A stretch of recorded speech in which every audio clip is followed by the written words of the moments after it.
Ny fo no loharan'ny fiainana, ny fo ihany koa no fitehirizana ao anaty. Raha manana rakitra tsara ianao anatin'ny fonao dia afaka hanana fiainana tsara ianao, fa raha ratsy kosa ny rakitra ao anatin'ny fonao dia tsy maintsy fiainana ratsy no iainanao. Ny tompo anefa dia vonona nome anao fo vaovao. Ko manasa anao izay hanatrika ny fitombavaka lehibe izay karakarain'ny fiangonana Saina isaky ny alahady mandritra ny volana Novambra etsy amin'ny raiksa Sirity Sandoanalakely sy ny fiangonana Saina Tanjombato. Ampianatra anao izay mikasika ny hoe fantaro ny fonao, ahoana ny fiasan'ny fonao, ahoana ny mba ahafahanao manana fonofo fa tsy fovato, ny fanasitranana ny fo maratra sy ny fotafitohana ary ny fanafana ny fonao amin'ny fatorana sy ny tsy finoana amin'ny fomba surnaturel. Maniry hanina fiainana vaovao ianao, ny fo no loharan'ny fiainana. Tongava rehetra amin'ny fiangonana Saina Andohanalakely eo amin'ny raiksa Sirity isaky ny alahady mandritra ny volana Novambra ary ny fiangonana Saina eny Tanjombato eo amin'ny raiksa Sirity dia amin'ny enora avito sasany amin'ny sivy ary amin'ny folo ora sasany amin'ny roa ora sasany. Ny fiangonana Saina Tanjombato nay dia amin'ny enina sasany amin'ny valo sasany sy amin'ny folo sasany dia amin'ny roa ora sasany. Tongava fa hanomenao fo vaovao Andriamanitra, tsy afaka ny tsy hiova ny fiainanao. Fiainam-baovao tonga tetỳ tany Jesosy mba hanome ny olona fiainana dia ilay fiainam-baovao avy amin'Andriamanitra. Nanokana ny tenany izy mba hikarakara, hanasitrana ary hanovany fiainan'ny olona sy taonan'ny olona ho amin'Andriamanitra. Izao ny Bishop Patrick Andrianarivo avy amin'ny fiangonana Evangelique Saina. Tao anatin'ny taona maro izay nanompoany an'Andriamanitra dia hitana efa tsy misy fifaliana lehibe mihoatra no fikarakarana vahoaka an'Andriamanitra dia ianao izany. Na inona firazananao na foko misy anao na ny volon-koditrao,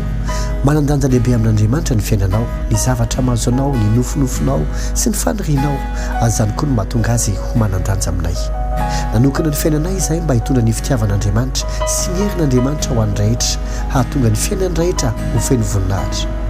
Tongava ary amahinao anao izao mihitsy etsy amin'ny fiangonana Evangelique Saina fa azo antoka tanteraka fanomenao fiainam-baovao Jesosy, tsy mitory tsisy pirofo izay. Fiainam-baovao dia faly miarabantsika rehetra indray ny tenako Bishop Patrick Andrianarivo avy amin'ny fiangonana Saina ao anatin'ity fandarana ity. Sotranao manokana isafidy hiaraka aminay ao anatin'izao fandarana izao ary manonona ny fahasoavan'Andriamanitra sy ny fitahin'Andriamanitra ao amintsika rehetra. Ety am-piandohana dia ampafantatra anao indray ahako ny amin'ny fotoana lehibe izay iarahanao amin'ny fiangonana Saina mandritra n'ity volana Novambra ity. Isan-kalahady dia manana fotoana lehibe isika etsy amin'ny raiksa Sirity Sandoanalakely, fiangonana Saina eny Tanjombato sy ny fiangonana Saina rehetra ery Madagasikara izay resantsika mikasika ny fo na hoe ny fotsika izany. Ohatrany ahoana maro ny fotsika io, ohatrany ahoana ny fiasan'ny fotsika, tsy miresaka medicine akory tsika fa miresaka zavatra ara-panahy. So mantsy eritreretina hoe hianatra momba ny medicine itsika, za tsy nianatra momba ny medicine ary tsy afaka hampianatra an'izany koa satria tsy nianarako izany zavatra zany, mo tsy haiko koa zany, fahalana ankapobeny no haiko fa tsy izany, fa ny resantsika dia te avao anaty tenin'Andriamanitra. Ohatrany ahoana marina ny fon'olombelona ary ohatrany ahoana ny fiasan'io fotsika io dia resaka koa tsika hoe ahoana tonga ny fo vato anankiray ho lasa fonofo, ahoana tonga ny fotsika lasa mangetahetan'Andriamanitra ka manana izay anatin'ny fon'Andriamanitra. Misy zavatra betsaka ho resantsika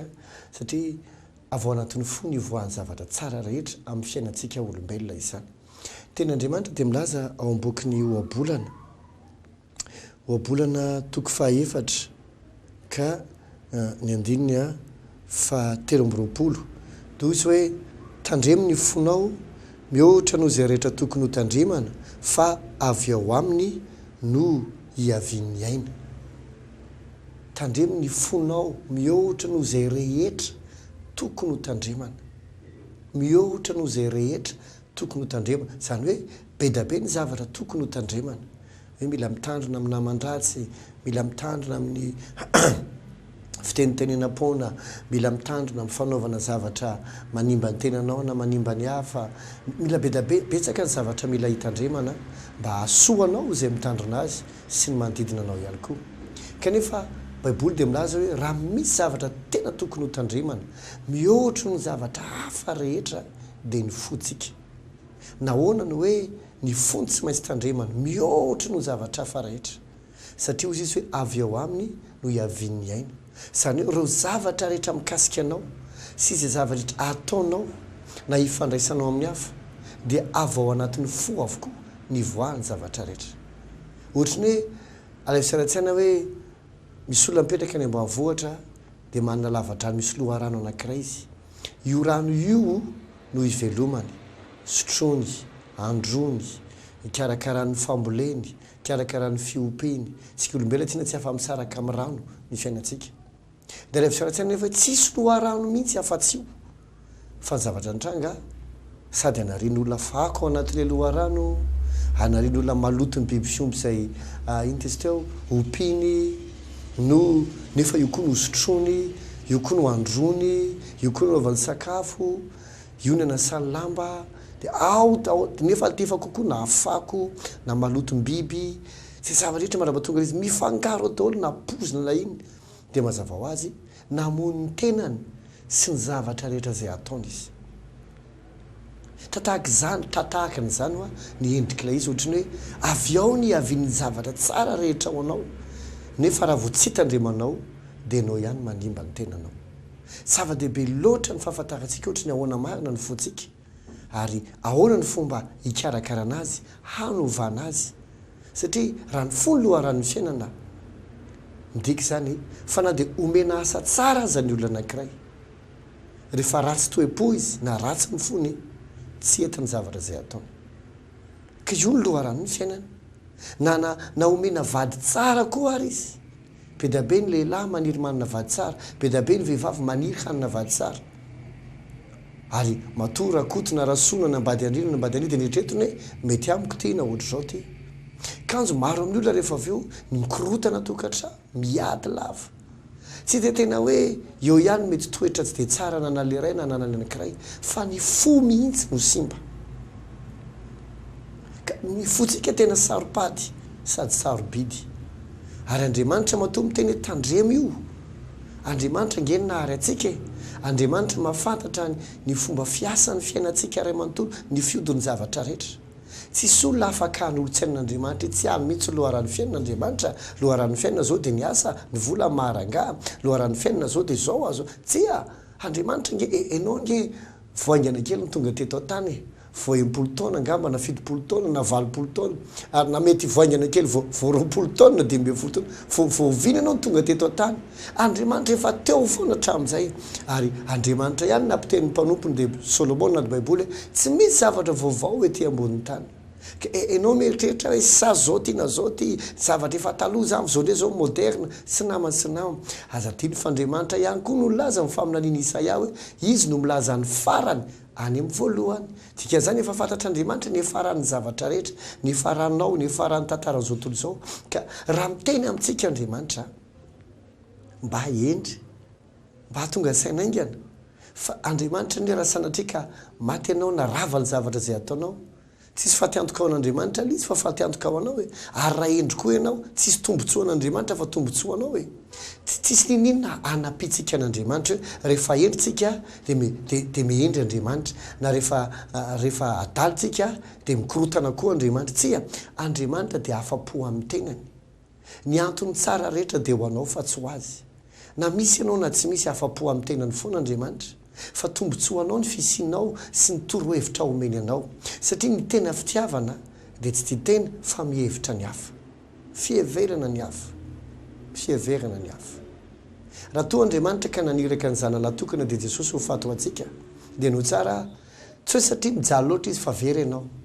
non noho ny fitiavany no natonga azy nanao alezy fa na very ianao na voavonjy sady tsy maty antoka izy ny tsy mahazo tombony ho asoanao daholo ny tombotsoa ambadika izany zavatra rehetrarehetra izany eno tsara tsy hoe rehefa tsisy olona itsony any amin'ny elo fa lasa ny an-danitra daholo ny olona tena faly be Andriamanitra tena zay avona tsapa fifaliana ohatran'izany tsy hanao an'izany mihitsy Andriamanitra izy efa faly foana ary na sanatria azaka ny akamaroan'olona azakazaka any amin'ny elo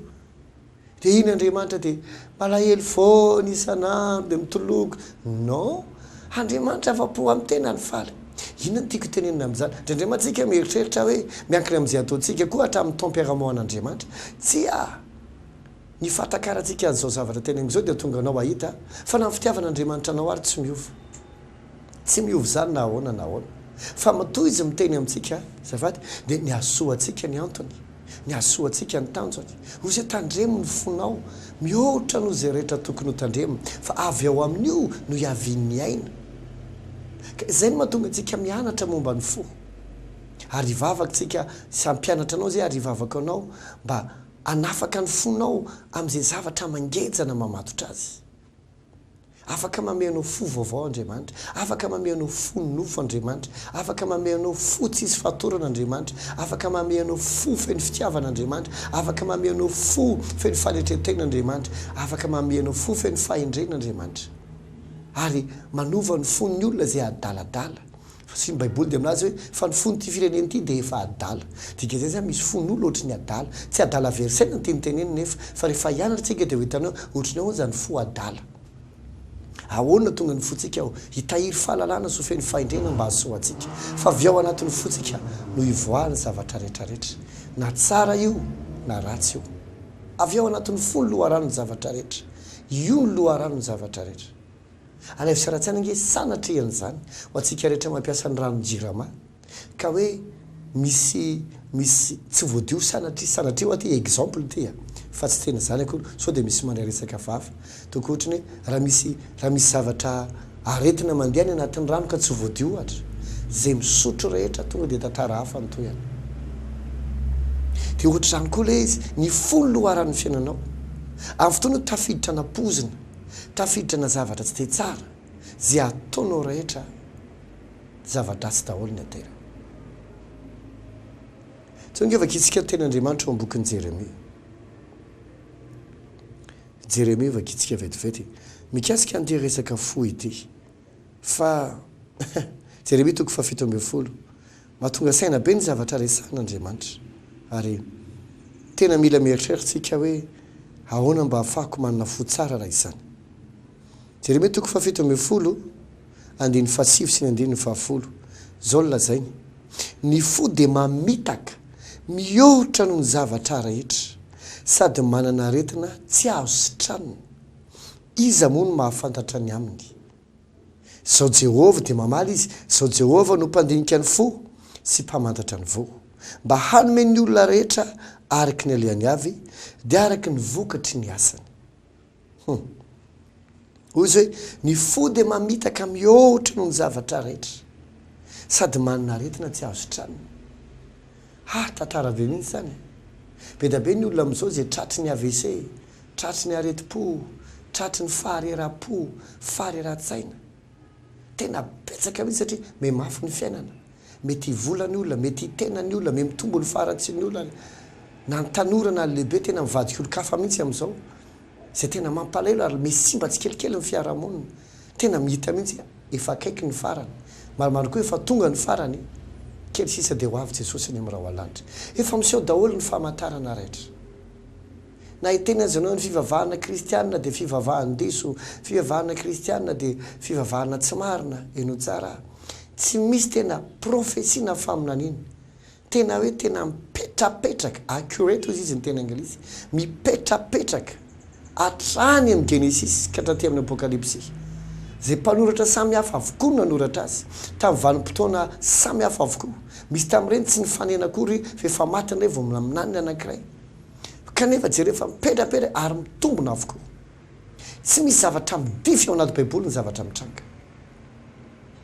Tsy afaka hitenena fivavahan-diso fivavahana kristiana. Non. Tsisy olona afaka hanambara ny zavatra amina rivorivo taona no avy.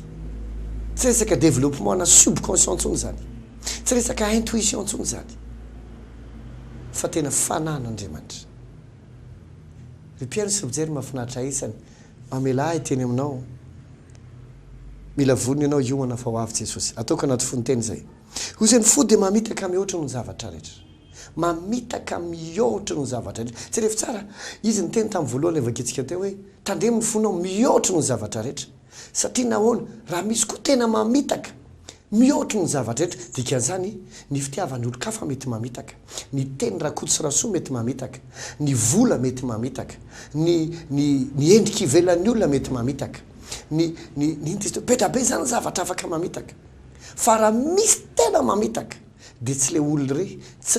le ramatotatsy na le rangatatsy, tsy le vola, tsy le asa, tsy le apparence ivelan'ny anina na ianina, fa enao ihany no namitaka anao satria tsy ny fony rakoto no namitaka anao, tsy ny fony rasoa no namitaka anao, fa ny fonao ihany. Ny fonao zay laza hoe tia ny tena mety, ny fonao zay ny teny hoe tia ny safidy tsaraisa, ny fonao no ny teny hoe tia ny olona tokony araha, ny fonao zay ny teny hoe andao any an-dafany mety ny fiainana, ny fonao zay ny teny hoe tia rangahy tia ny tena mpiara-miasa tena mafina. Ny fo dia ny eritreretina hoe le olona ndrasy narina ny olona rehetra mety manany adosony sy ny tsy mety ary ny tsara rehetra anana, fa saingy izao ny tena namitaka atsika na dia misy aza ny olona namitaka atsika dia tsy tany amin'ilay olona ny etomboala izy fa ny fotsika. Sodokotsika hoe tena mety amiko ty olo ty, mahafinaritra ty, tsara amiko ty azy ty, anao investissement am'ty zavatra ty alefako makato ny volako, na dia mahay mandresy lahatra ohatrany ahoana aza raha kodisirasoa, anao foana ny safidy hatramin'izay tamin'ny zavatra rehetra. Ka noho izany raha tsy nety ry raharavy ry azonao atao ihany mamety sy ny andrakodisy rasoa, fa ny tena ny apahambetsaka dia ianao, satria ny tena namitaka atsika amin'ny zavatra rehetra dia ny fotsika, ny fotsika, ny fotsika. Noho izany zava-dehibe loatra, zava-dehibe loatra ny tandremana ny fo, ny hitsabona ny fo. Betsaka inge ny olona tsoroka aminao ohatra manono foany vokatry ny fahatafitonana fotsiny ohatra. Maro loatra ny olona izay simba ny fiainana avy amina fahatafitonana, fahatezerana, fifanaisana tsara tokony ho azoniny ny tapahany, lazay fa ratsy le olona, ny toerana tsara tokony ny toerany ny alany, lazay fa tsy mahasoa azy ao satria nao ny fitahany fony izy. Any anatiny any izy manenina, fizikony efa tsy tehiteny amin'ny olona rehetra hoe manenina ahako. Na izana ianao samy mety mba manan-javatra kely maromaro eny ananiny eny nanenenana, tena tsy mety le ohatr'izao, zao sy zao, makary makatsy, sy na mambedabe. Inona tonga an'ireny? Ny tsy nitandremantsika ny fotsika, ny tsy nitehirizany fotsika fahalalana sy fahendrena.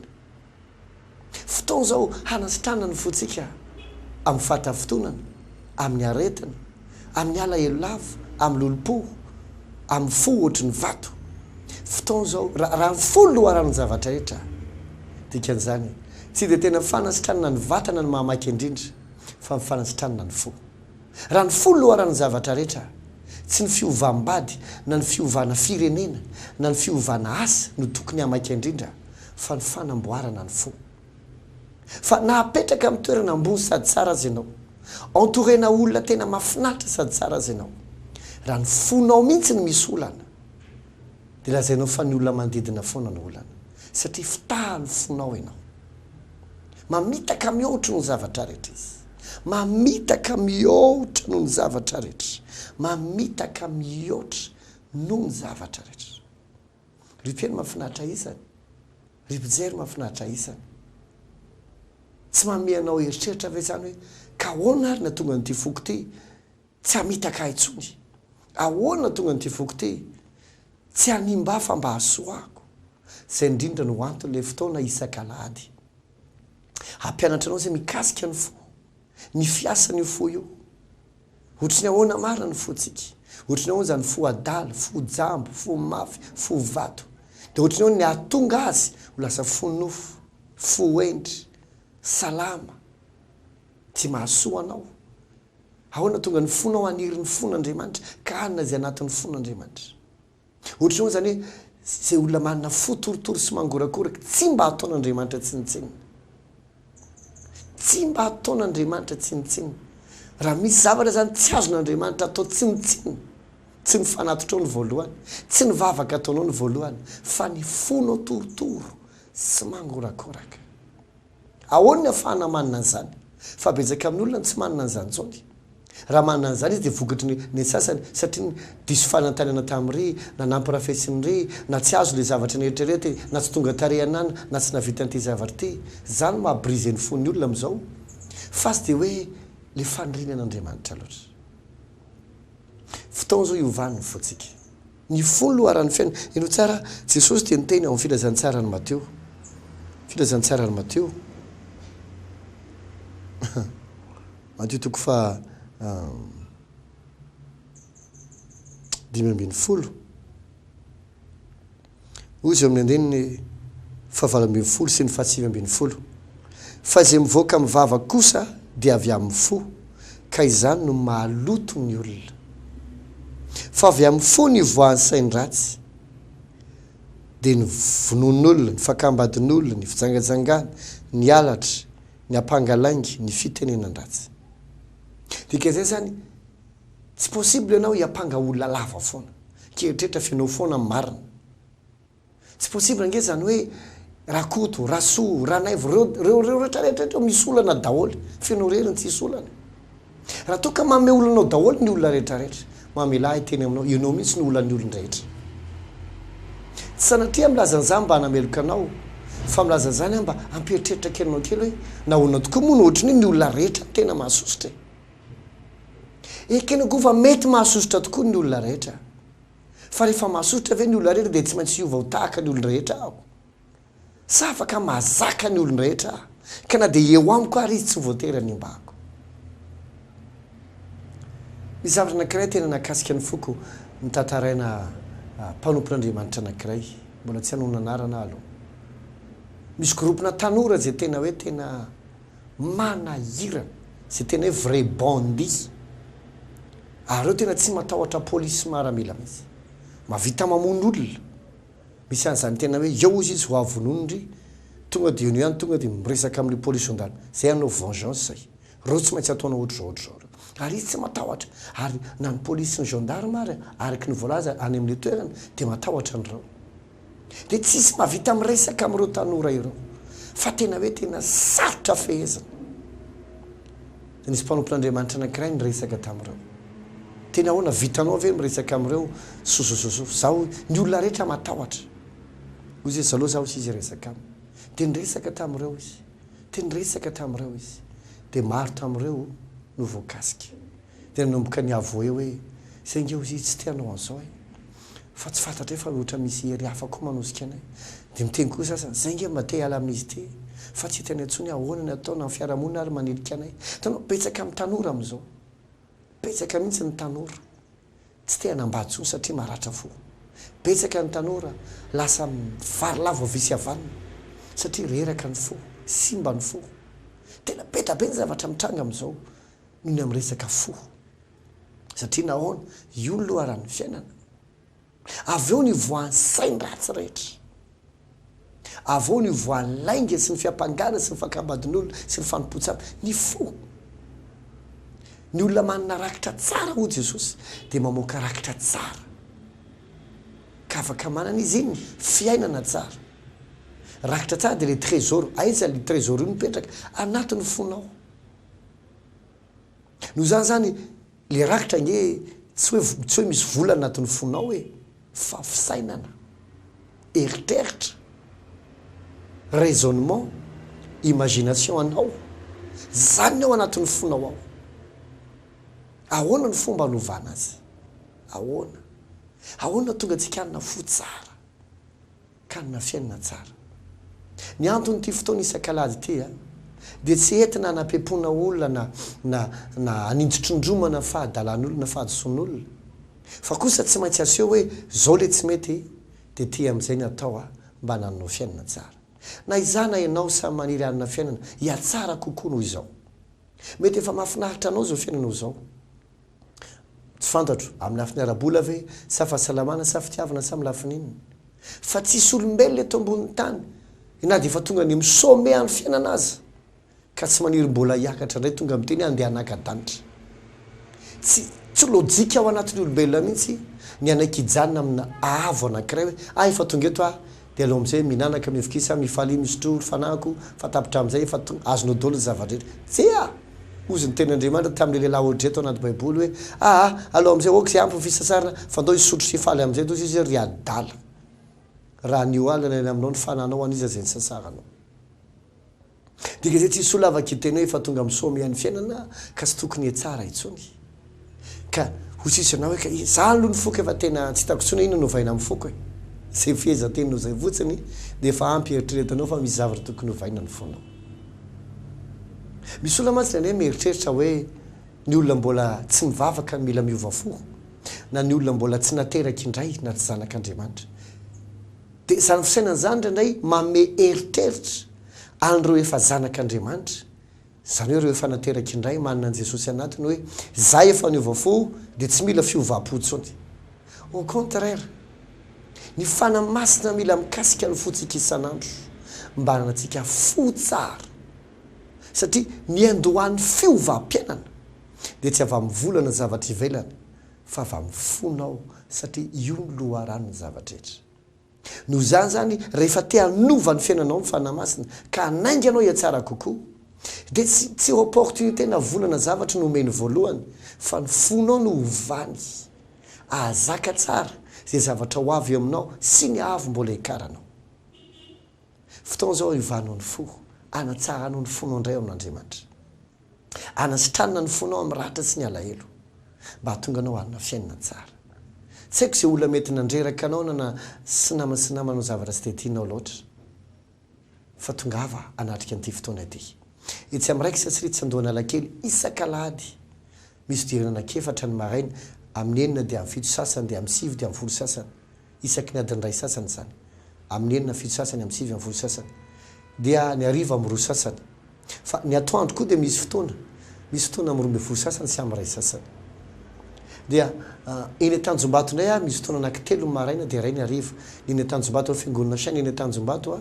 amin'ny ena sasany dia valo sasany amin'ny folo sasany ny ariva amin'ny roa ora sy sasany misy fotoana koa ny atoandro amin'ny ray ora sy sasany tongava amin'izany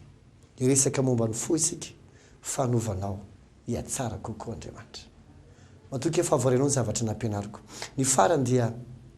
isan-kariva dia ampianatra etsy amin'ny raiky sandoana lakely rehefa ariva amin'ny dimy sasany ka hatramin'ny ena sasany isaky ny talata larobia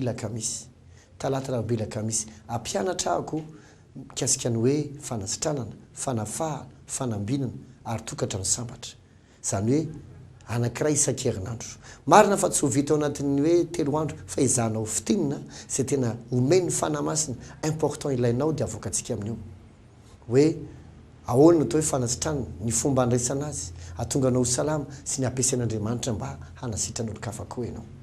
inona atao hoe fanafahana ny fandraisana fanafahana ny fanafahan'olona sy atonga anao afaka ary anafaka ny hafa ihany koa ny resaka fanambinina ahoana atonga anao ho ambinina ho afaka amin'ny fahasarana rabola lava sy mitrosa atonga anao ambinina ka atonga anao fitaina ho an'ny hafa sy ampianatra ny hafa koa mba ho ambinina ao farany ahoana atao hoe tokatrano tsara ary atonga anao hanana tokatrano tsara anasitrana ny tokatranonao sy atonga anao koa mba hanampy ny hafa hanana ny tokatrano tsara zany hoe hotahiny ianao mba ho fitahina ho an'ny hafa zay le izy raha fitenina tongava itsy amin'ny raika sa isaky ny talata robe lakamisy ariva amin'ny dimy sasany ka hatramin'ny enina sasany ny eny Tanjombato indray dia rehefa talata larobia zoma ny atoandro ny talata amin'ny roa ambin'ny folo sasany larobia amin'ny roa sasany sy ny zoma amin'ny roa ambin'ny folo sasany raha ohatra ka ino testion eo amin'ny tetezan'ny Tanjombato ianao dia mahita plaque menamena be hoe église évangélique Chaine dia ohatra miakatra pavekely izay lalana tomobile io tonga ny tomobile tsara ny fiangonana miakatra ianao dia aloha misy mivily akavanana dia mivily akavanana dia aloha misy trano fotsifotsy ngeza be izay misy banderole hoe tonga soa fiangonana Chaine dia ao no izy misy parking malalaka be ao tongava amin'izany fa asoa dia asoa anao Andriamanitra zay ny fandaharantsika efa dia manao velomanao ny tenako Bishop Patrick Andrenarivo avy amin'ny fiangonana Chaine velomana taoko sekoly ny fanasitranana sekoly ny fanafahana sekoly ny fanambinana ary sekoly ny tokatra ny soa tianao ve hianatra momba ny fanasitranana sady andray fanasitranana no ampiasain'Andriamanitra hanasitrana tianao ve hianatra momba ny fanafahana sady ho afaka amin'ny fatorana no ampiasain'Andriamanitra hanafaka ny olona tianao ve hianatra momba ny fanambinana ka sady ho ambinina ianao no tonga fitahinao an'ny hafa ary tianao ve ny alala hoe ahoana ny ahafahana manana tokatra ny soa ka sady hanana tokatra ny soa ianao no hanampy ny hafa hanina tokatra ny sambatra tongava ratsy amin'ny fiangonana Chaine isy amin'ny raika sandoana lakely mandritry ny volana novambra isaky ny talata sy larobia lakamisy ariva amin'ny 10 ora sasany ka hatramin'ny 9 ora sasany fiangonana Chaine Tanjombato indray kosa talata sy zoma amin'ny 12 sasany any larobia amin'ny 2 ora sasany tongava amin'izany fa sady androso ara-panahy ianao no tain'Andriamanitra ary lasa fitahinao an'ny hafa tongava maro fa tsy afaka ny tsiova ny fiainanao fiainam-baovao tonga tetỳ-tany Jesosy mba hanome ny olona fiainana dia le fiainam-baovao avy amin'Andriamanitra nanokana ny tenany izy mba hikarakara anasitrana ary hanova ny fiainan'ny olona sy taonan'ny olona ho amin'Andriamanitra izao ny Bishop Patrick Andrenarivo avy amin'ny fiangonana évangélique Chaine tao anatin'ny taona maro izay nanompoany an'Andriamanitra dia hitana efa tsy misy fifaliana lehibe mihoatra ny fikarakarana ny vahoakan'Andriamanitra dia ianao zany na inona firazananao na foko misy anao na ny volokoditrao manandanja lehibe amin'Andriamanitra ny fiainanao, ny zavatra mahazo anao, ny nofinofinao sy ny fanirianao, azany koa no mahatonga azy ho manandanja aminay. Nanokana ny fiainanay izahay mba hitondra ny fitiavan'Andriamanitra sy ny herin'Andriamanitra ho an'ny rehetra, hahatonga ny fiainan'ny rehetra ho feno voninahitra. Tongava ary amaina ho anao zao mihitsy etsy amin'ny fiangonana evangelika Shaina fa azo antoka tanteraka fanomeno fiainam-baovao Jesosy, tsy mitory tsy izy mpirovo izay fiainam-baovao.